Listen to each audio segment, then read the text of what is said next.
Yeah, man. So thanks for joining me here on the Prison to Promise podcast, man.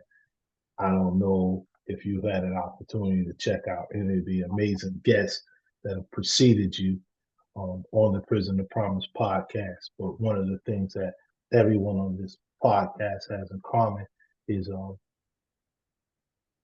they have a experience with prisons and jails.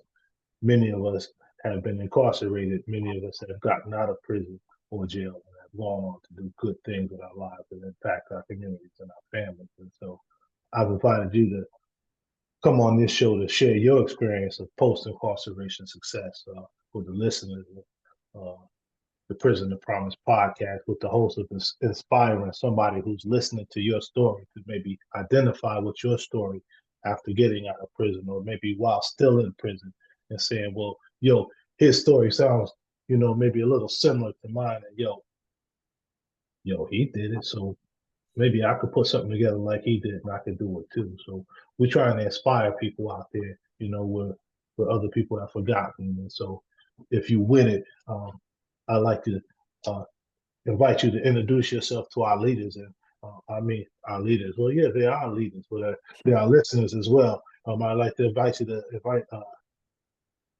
introduce yourself to our listeners and maybe tell them a little bit about who you are and where you're from. My name's Antwan Carter, born in Boston, Mass. I did 15 years and 9 months for murder. I recently got out January 17th, 2023. As of now, I've been out almost 11 months. So as soon as I came home, I just, hit the ground running. I had all that time to sit in prison and kind of figure out what I want to do with myself and just kind of just realize, the error in my ways and the false beliefs that was leading me to a place to where I was at.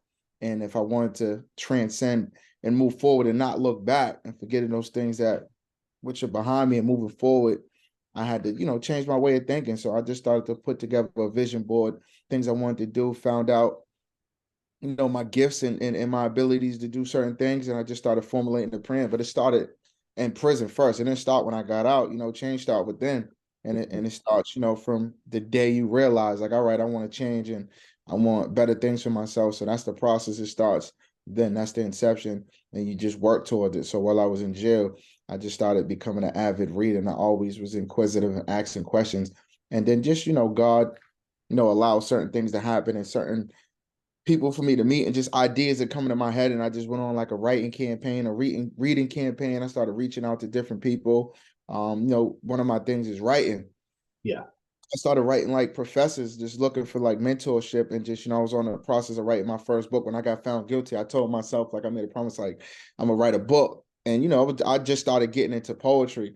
And I was dealing with a female at the time and she liked the poetry. And I had happened to meet a fellow prisoner who had a book that was by Tupac. It was called Inside the Thug's Heart. And that's just my favorite rapper. So I was just reading his poems while he was in jail. He was in Rikers and he was writing a female and he was writing in a poetic style.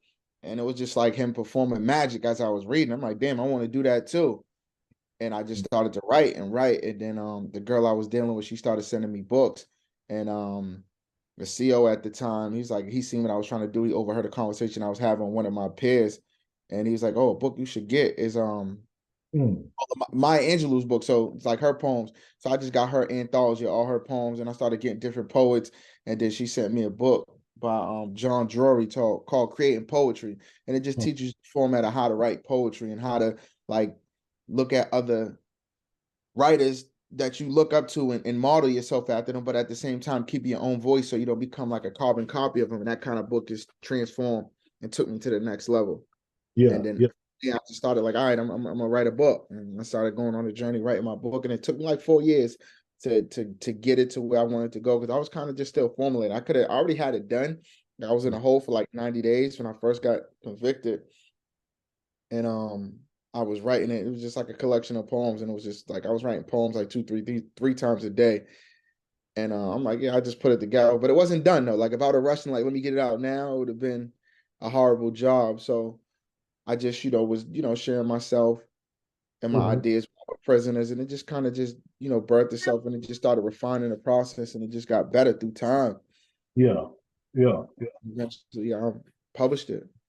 That's heavy. And yeah, I know that you are an author and I know you have like 3 books. And so a little later in our discussion, I definitely want to come back to your books, you Yeah. know. But can you talk a little bit about who you were, man, like prior to you making that transition to Oh, be hungry for knowledge and like learning and reading and like getting on a different track than that track that resulted in you being in prison for 20 years. first, I always been inquisitive. I always hung around people that was older than me, and I always listened. Like even Yeah, though, like, I was, you know, like in the streets, right? Looking for, a male role model figure, somebody that you could look up to and kind of emulate. And all those people that, I looked up to and emulated was in the streets, right? So, you yeah, being, taught the wrong beliefs, like the things to believe in, and that only leads you, to two places, either jail or death. So it mhm, took for me, to, have my life taken away from me yeah, to change and challenge those things that I thought was true. Because the people you're running with, the people you're risking life for, yeah, on the line, on the field with, when you locked up, they ain't there. yeah. Where they at, They right? got money. They got money to buy on some weed, but they ain't got no money to send for you or put it on the phone so you can talk to them, or send you $20 so you can get the bar soaps and toothpaste and the things you need. And What so Park said, I try to find my friends, but they blowing in the wind. Facts. So, you find that out in prison. So even your Yeah, family, like, so, you realize who's really there for you and the value of people. So that was just like a culture shock for me. Like when I went in at 18, so I went as a kid. So, when you're that young, you're impressionable, right? Your mind's still trying to figure out its place in the world. So just to have that and the trans shock too. yeah, so to just have that transformation in your mind, like damn, like this everything you're used to just changing, having to grow in prison and just being exposed to different things, like people being in prison for 30, 40 years, like that ain't never going home. I can't get on the phone and make a phone call, get a letter. Like it's Hmm. showing you value, like just like how your life becomes reduced to phone calls and waiting on mail. Like that's everything, right? Hmm. Just knowing somebody cares about you or thinking about you. Yeah, yeah, yeah. So I heard a guy say well, I read it. One of those rappers he had did some time in prison. I think it was like Bobby Smurder or somebody I read, and he was like, "Yo, it's so ancient in prison. They still got like tape recorders and stuff in there. It's like I ain't yeah, never it seen one of changed now. It changed now. Like you got them. tablets and stuff like that. Tablets. Yeah, Yeah, you got tablets. yeah, You yeah. can so you get emails. You could get like pictures on your tablet. It's You listen different. to podcasts. It's different, but at the same time, like they use that as a pacifier to keep you sleep and to realize the bigger picture. Like That's how you know what I'm saying? So people buy music and true. all of these things, but it's just a pacifier. It's not going to stop or change their behavior or have them really think about why, why am I here and what do I need to do to stop myself from coming back to jail. So a lot of That's people, why I got you face here to the talk. reality. That's why I got you here having this conversation with me because we pipe these podcasts into the prison. You know, they get like batches of them. They buy them from me and they put them in the prison and they play 'em, Yeah, so most you people know? in prison, what I was saying, just my peers, ain't nothing wrong with listening to music and, kind of just like freeing your mind and escaping. But, Mhm. it gotta be a balance. Like, when you overindulging in that, and then, you got people smoking K2, getting high, Sobos, drugs, homebrew, like, Yeah, everything in moderation, man. These dudes is overdoing because they're trying to escape their reality. It's so hard and the it's pressure's just coming from everywhere. And they just like, damn, how do I cope with this harsh reality? Like I can't get my girl on the phone. She probably out there having sex with somebody, and you trying to control your girl through a phone call. In yeah, reality, you can't. So your it's a reality. lot of Yeah, people you deal with the COs, and then they telling you what to do, and then they doing things that are disrespectful. Like if you was on the streets and they did that to you, it'd have been a different story. You would have cracked their head open, right? So a lot of times people, allow certain things to happen while they're in jail, but won't let it allow to happen in a real world. So those type of things, like damn, you're one way in jail, but one way in a real world. It's like, just like, absolutely. hey, like if you're gonna be one way, you gotta be that way all the way around. And then All when the you way. got that stand on that, that's like I'm the same way as I was in jail on the streets, Yeah, then going home, because it's like you always gonna get disrespected by staff. So it's like learning to pick and choose your battles wisely. And because you do something one of them, you get time, you get on and after. You ain't never gonna go home, and then they're gonna be messing with you, doing stuff to your food, and jumping you all tight. So it's like you're fighting a three-headed monster that only grows and gets bigger every time you feed it. Every time you react, mm. So they come to work just looking for rap. Like, yeah, we're gonna mess with this dude today because we know we can push his buttons. So it's a psychological war. So you got to So learn how how to did you use intellect tell me over this? emotion. So how did you navigate, and like how did you? Because a lot of young cats I've met, and I was a young cat when I went in. I did 8 joints. I've been out for like 25 joints, almost 26. This month will be 26 years, I think. But when I went in, it was a lot of young cats and a lot of guys I talked to who are older now. They talk about when they were younger, they were violent, but sometimes they changed.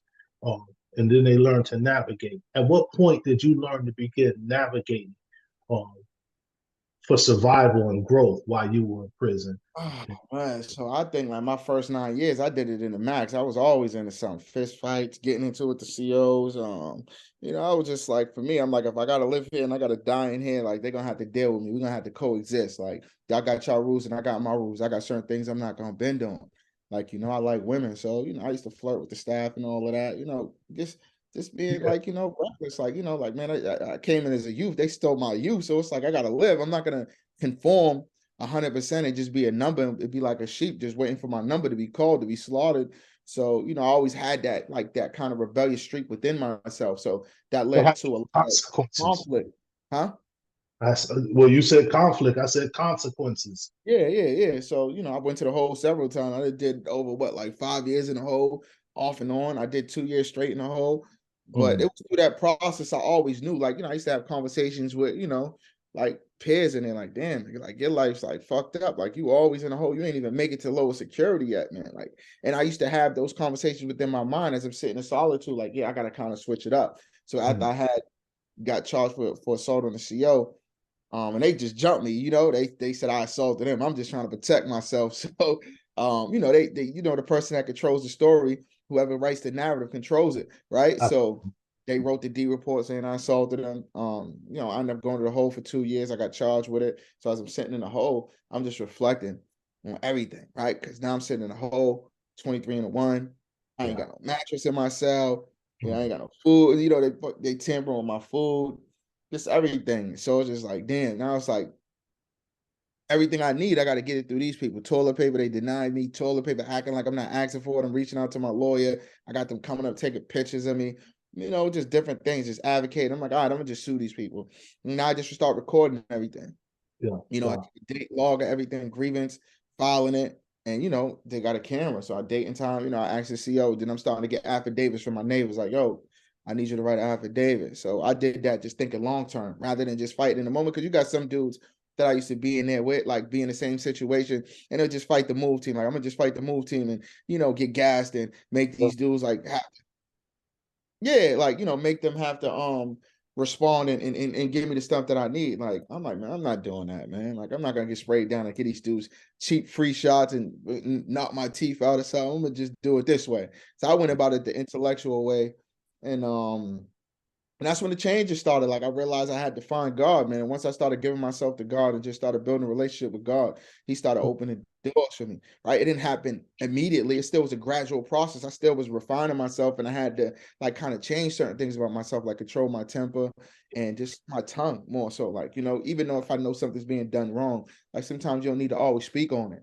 that's right. So I just kind of use that fuel to transmute myself. Like, all right, I'm gonna just focus on my goals, what I want to do, work on my case, and just work on building relationships and building my relationship with God, and just kind of refining myself and just become out a new creation. So when I do go back to the max after I get out the hole, the goal is to get out of there because I did 9 years in there. I'm like, I got to get out of there. So Yeah. that's when the change started. But it was a gradual process, still with steps. I had to still go through certain things, and I'm still changing now. Absolutely. It's a lifelong process, I think, man. I don't think we never stop. It's from the cradle to the grave.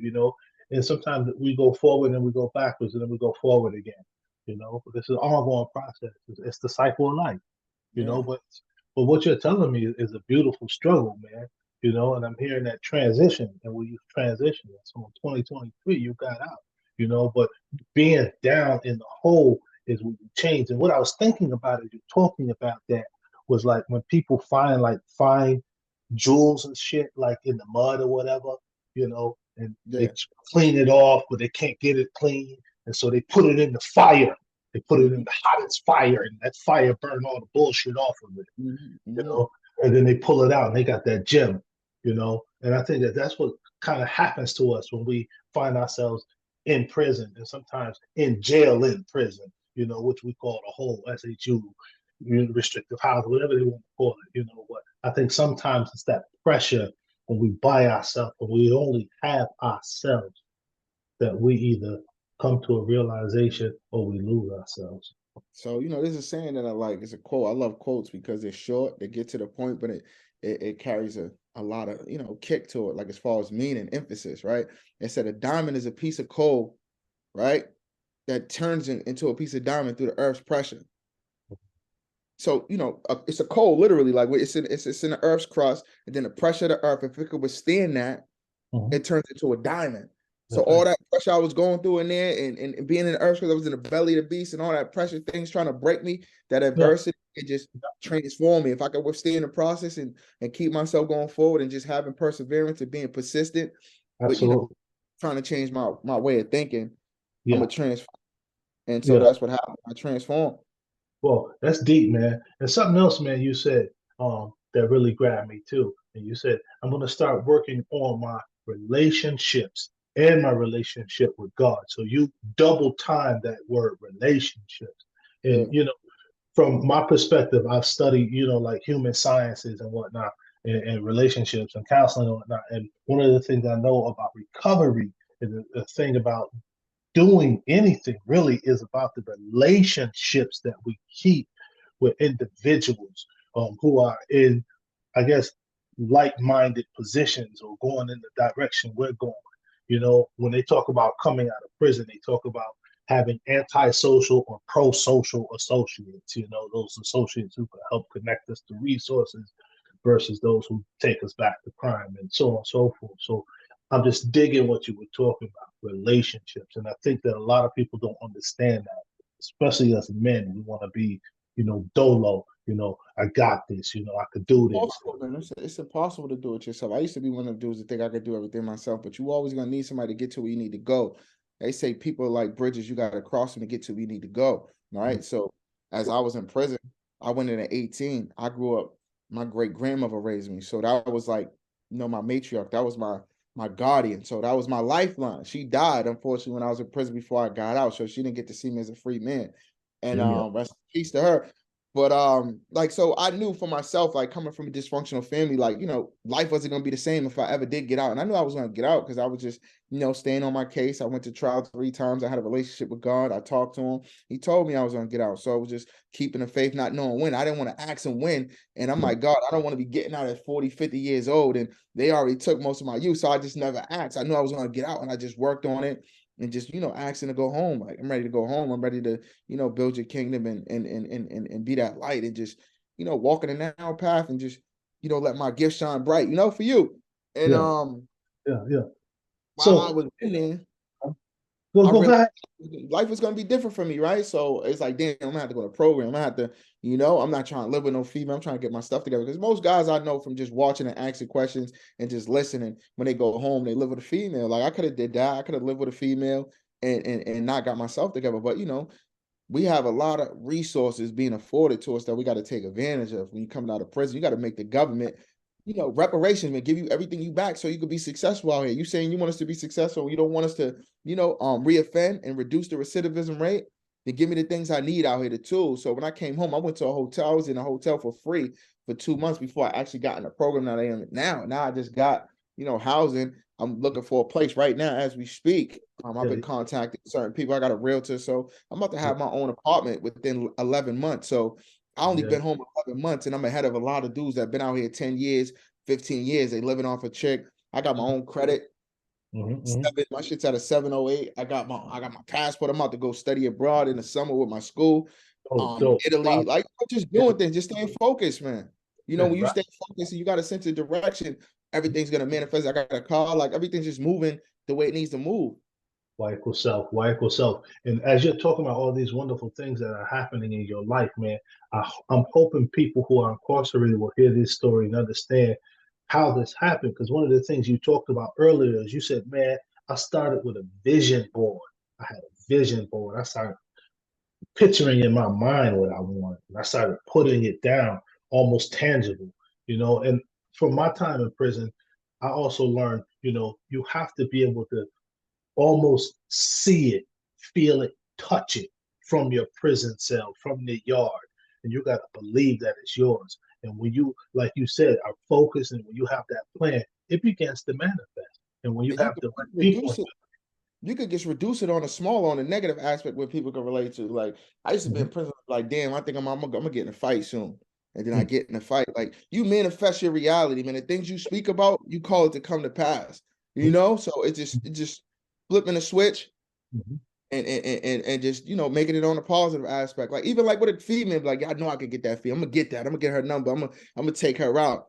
And then it actually happened. It's the same way. Like, I'm speaking this shit into existence. Like, I'm going home. I used to tell dudes, I'm about to go home. I don't know about you dudes. Y'all dudes sitting here, complaining about why it sucks in here and ain't doing nothing to change your situation or the situation that you in. But I'm getting out of here. And so this dudes that been in there 30, 40 years and I dipped off. Like, I'm gone, bro. Like, yeah. So how'd you get out?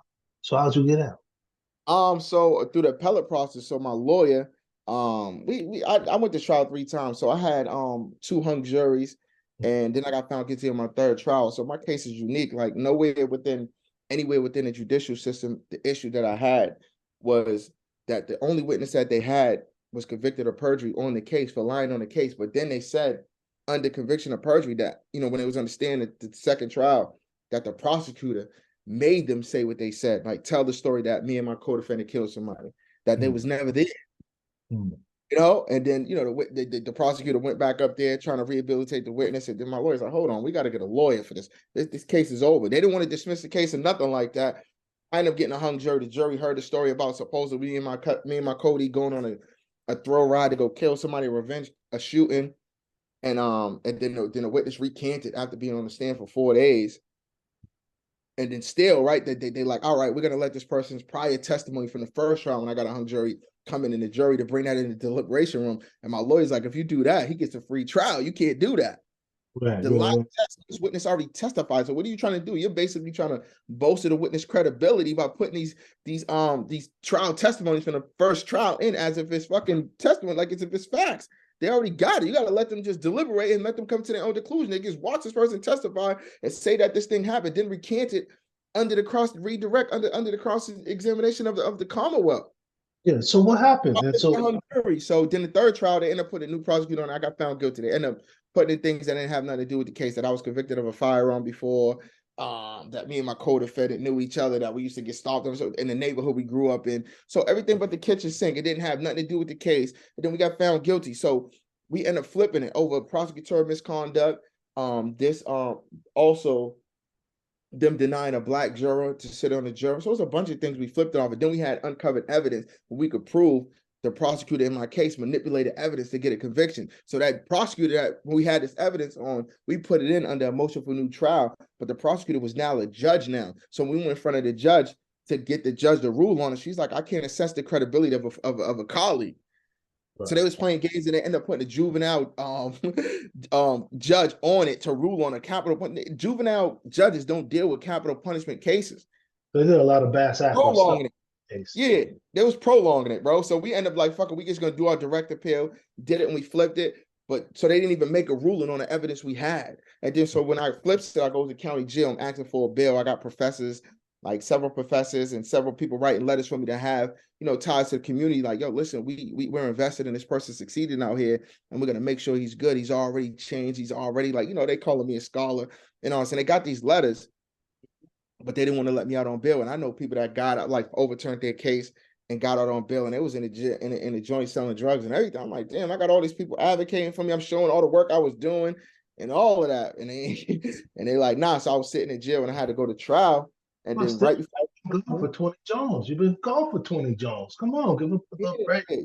Yeah, they wasn't hearing it though. They wasn't hearing it. They're like, man, you gotta go sit. So I went back to county jail. So I'm sitting in county jail. And I'm like, man, I'm like, kind of discouraged, man, like, but that was another test from God. Like, just allow me to do my work. And it's not your time to get out yet. Time is everything, right? So when it's meant for you to get out and your timing, like God's so ill, like I got a lawyer, $1,000 lawyer for free. I got $100,000 lawyer for free. I had one of the best appellate lawyers and I had the best criminal defense attorney within Massachusetts for free, bro. That's dope. That's dope. And I ended up getting out. So, they was begging me to my lawyer wanted me to go to trial and stuff like that, but I didn't want to go to trial. I could have beat it and all that, but I just knew these people were playing dirty, like the stuff that they did. And I'm just like, man, I want to just make sure I'm going home. I don't want to roll my life and put it in, play dice again and gamble and then put my life in the juror's hands and the judge's hand. Because when you're going to trial, you're going against the DA and the judge. The judge is working with the DA, helping them to prove their case. They're supposed to be neutral and assess whether what evidence coming and if it violates your constitutional rights and if you're getting a fair trial. But they know like it's hard to prove murder, so we got to kind of tip the scales to kind of help them prove their case. And I didn't want to go through that again. The fourth trial, I'm tired, I'm emotionally drained, I've been through so much, I lost a lot of my family members since I've been in jail. I'm ready to go home. Right. So I'm like, man, I'm gonna just take it and go home. Because at the end of the day, in America, man, it don't matter if you're innocent or guilty. That's just a title. They already think you guilty. You black in America, you guilty, man. You heard? You a weapon. They look at blackness as a weapon, man. You heard? Where Let is them going? speak like this, they think you angry. Nah, we just passionate. We soulful people. So So everything's always taken out of context and character. So it's been like with white colleagues or friends in the past, and they feel like they've heard black people talking and going on like we're going, and they get a little excited. They're like, "Are they real? They want to fight?" It's like, no, people are just enjoying each other. yeah. People are passionate. You So for know, me, one thing I learned just being in jail, man, I don't get caught up in labels and just like how people perceive certain things. Everybody gonna always have an opinion about something, and their opinion don't really matter. You not at know, all. it don't matter. So tell me this though, and we know that. And so on your road to recovery from being inside the penitentiary, um, what are the things you're doing now? And one of the things that I'm personally interested in is your relationships with the professors and what are you going to be doing with them? So the people I was writing in jail, like two of them I'm still in contact with. Two other ones, like I was supposed to meet one of them. I have, when you get out, you got so much calling for your attention. So it's like when you come from a controlled environment where the stimuli is very low, and then you come out to a free environment that's uncontrolled, you're highly stimulated. So it took me a while to kind of get adjusted. I was overwhelmed when I first got out. So I had a lot of people, wanting to help me and stuff like that. But they also had to understand I had to have time to adjust. And I'm in a whole new area. I'm not living in an area that I'm normally used to living. I don't live back the way where I grew up at. I'm not even like, I might drive through if I got an appointment or something, doctor's appointment, I need to meet somebody, go see family for Thanksgiving or something. I might pull up, but I don't hang out there. Like, you got to expose yourself to new places, new people and ideas in order to go somewhere. I am not going backwards. Indeed. So that's what I did. And then, just being out, like, so I'm in a place where it's like when I first came home, I was in a hotel. I'm on a highway. I don't know nobody. So I'm in a hotel. Like, damn, I feel like I'm in jail. Obviously I got a computer, I got the phone, I got the YouTube, whatever. I could watch all that. But I did all that in prison. I don't want to watch it. I want to move around. But God had me sitting still for a reason. So it was just like, I implement my plan. I need to get my mass ID. I need to get my mass help. I need to do my driving school because I never drove really in my life. So I did all that. I did everything I needed to do. I got my passport within my first month out. I went and, did like just taking care of what I needed to take care of. So like I told you, I had the vision board. So I had all my goals already written out, what I wanted to get accomplished within, the first week, 2 weeks, month, 60 days. And I just started checking them off. Like I need to get my license. So there are people helping you do that, get all these documents, Um, all these things done, or yeah, did you yeah. So what to do? yeah, so I had a social worker. I had a social worker. She started finding resources for me and stuff like that. I had money saved up or whatever, so I had money to pay for all of that. And for the most part, but I had to get rides. So then my mom knows somebody that she got her own nonprofit organization, and she was giving me like Lyft gift cards and stuff, so I could get rides to different places. And then I went to this organization that signed me up for school and stuff in Boston. It's in Charlestown.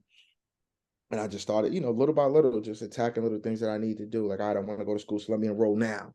I want to go to Yeah, college, so let me get that yeah. out the way. So I did that, Mhm. enrolled, got it out the way. And then I started, somebody helped me with the Indeed app, started, looking for jobs, Okay, okay. created my LinkedIn profile. Then I had the professor, she created a website for me to start marketing myself with the speaking. And then she gave me a tour of her university that I went and spoke to her students. And it just started like that. And then it just like, it just like when you start networking, you Hmm. start getting exposed to different people and people start reaching out to you like, oh, we want you to come through, we want you to talk, and just start building relationships and just maintaining them. You know, you start branching for sure in a whole Definitely, different direction, right? definitely, It's almost like taking the plant out of its original pot and putting it in a different pot, you know, and definitely. putting the pot in a different part of the room. You know, it's going to branch different. You know, it's going to still be that plant, but it's going to branch differently.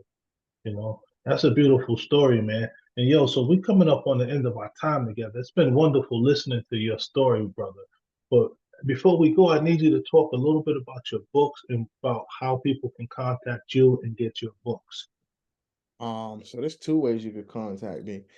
The best way is just to go to my website, antwancarter.com, ANTWAN Carter.com, and then you can find everything that I'm doing, my books, my speaking.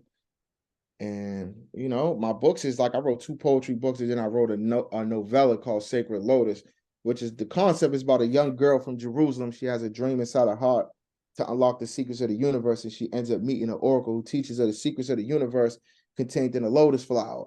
So I try to just break it down as like everybody got a dream in their heart, right? We all got dreams. And so within the book, I try to encapsulate like when you have a dream, you're gonna have people that come in your life that's there to support you and uplift you and get you to where you're trying to go. And then you're gonna have people that's against you and trying to push you and stop you from getting there. So in that book, I talk about it. So if you just follow in your heart, you're gonna get to where you need to go. And that's what she did in the book. And now she was enlightened and she had this ability. Now she's like, I gotta go back home and uplift my people. Oh, dope, man, dope. So now I'm on my fourth book, though, Diary of a Prison. I'm just talking about what went on in prison, the Mhm. corruption, DOC, the tactics they use to, manipulate staff and keep people under this umbrella to do what they want to do and push their agenda and keep people enslaved mentally and physically. So, what kind of genre is this new book? It's nonfiction, it's real life. Okay, okay, Talk okay. about my experience in prison, whether firsthand, Yeah, them spitting in my food and all that, getting jumped by CEOs, like the corrupt stuff that they doing. They got policies that then they don't even go by. So and real. then stuff I seen while I was in jail. So I'm just, this book is basically expose of the Department of Corrections. And people are corrupt, and they in there right now committing crimes. Right now, they beating somebody down, spitting in their food, doing something. Dehumanizing Yeah, people. messing with their mail, opening their legal mail with not in their presence, all types. Man, these Just people do what they in want, their man. and then also for you, I think writing this can also be cathartic in ways because living in prison and going through those types of environments has an impact on you as an individual. Emotionally, psychologically. Even though you may come out stronger, there's still like an impact that it has on you. So, you still have to recover from that shit. Yeah, I'm still recovering, man. It's just like learning how to adjust out here. Everything's different out here, man. You got to take your time and adjust and just like, ain't no way you go in an abnormal situation and come out unscathed. You're going to come out different in some type of way. Yeah, Some yeah. people worse than others, and some Mhm. people, kind of be on their feet. And for the most part, if you want to be successful in life, when you get out, you got to it's not that hard, bro. You just got to be, mentally strong and you got to be persistent because you're going to get a lot of no's. You're going to get a lot of doors closed in your face, but you're gonna get to where you need to get to. If you believe and you keep doing what you need to do, there's gonna be people and there's organizations that's gonna help you get to where you need to get. But you just gotta have thick skin. The same way you had it in there to survive, you need to have it out here. And everything's out here. There's opportunity out here, man. You ain't gonna get it being in prison. So most people, why they go back, because they realize it's hard out here and they don't want to work to get to where they want to get to. And another thing you said people have to do what they need to do to get what they need to get. You They gotta, don't it's your life. It ain't nobody else's life. If you don't care about your life, ain't nobody else gonna care about it, bro. Ain't nobody gonna hold your hand and tell you know like, they oh, go get your license. It's crazy. I know like dudes that I grew up with that's home, that been home 10 years, 9 years, whatever, 20 years. They ain't even got their license, driving out of like, bro, you been out here all this time. You ain't got a passport, you ain't got your like brothers ain't value made plans. things. Brothers ain't made plans. Brothers ain't seen outside of their block or Mhm. whatever it is. The impact of the penitentiary done stunted their growth and they done stayed stuck. Whatever it is, man. But brothers like you, brothers like me, and other brothers who will be listening to this podcast and sisters who will be listening to this podcast, they'll know and understand that they can grow beyond their wildest imagination, beyond what they can never even imagine if they just, like you say, stay on their theme, go for their dream, and just do what they have to do. Equip themselves with knowledge, wisdom, and understanding, develop a plan, connect with the right minded people, and go for it. Don't be a doubter. Just go for it. That's what I'm hearing from you. And that's what I'm hearing that other people coming out of prison should be trying to do too. It's gonna happen. Like, you just gotta believe, you put your faith and in yourself first, and then in God, and just things are gonna happen in your life. You're gonna have no's, bro.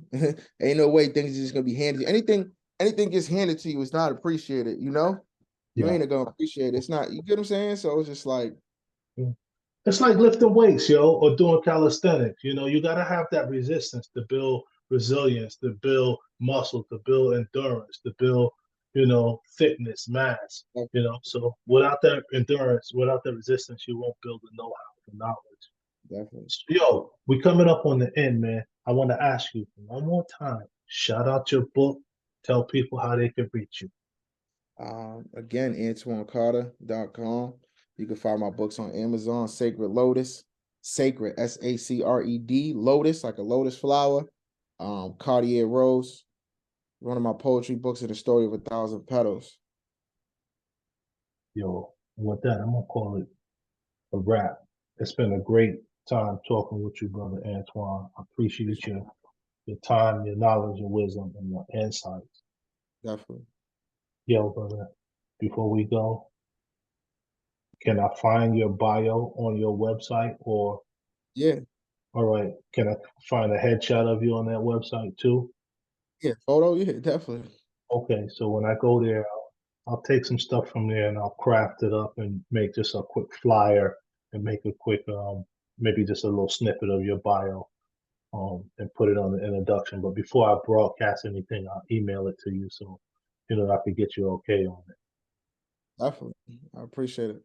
Yeah, man. And yo, man, good luck coming home. Just remember, man, it's gonna take time. Remember, Bob Marley said, "One, go fill a basket." You know, you Definitely. know, just one at a time. Yeah, man. Well, you got it, brother. I appreciate you, man. And yo, Definitely. reach out to me. Yep, All right, brother. definitely. I'll be in touch. I have a good day, bro. Thank you, brother. You too. Peace. Thanks.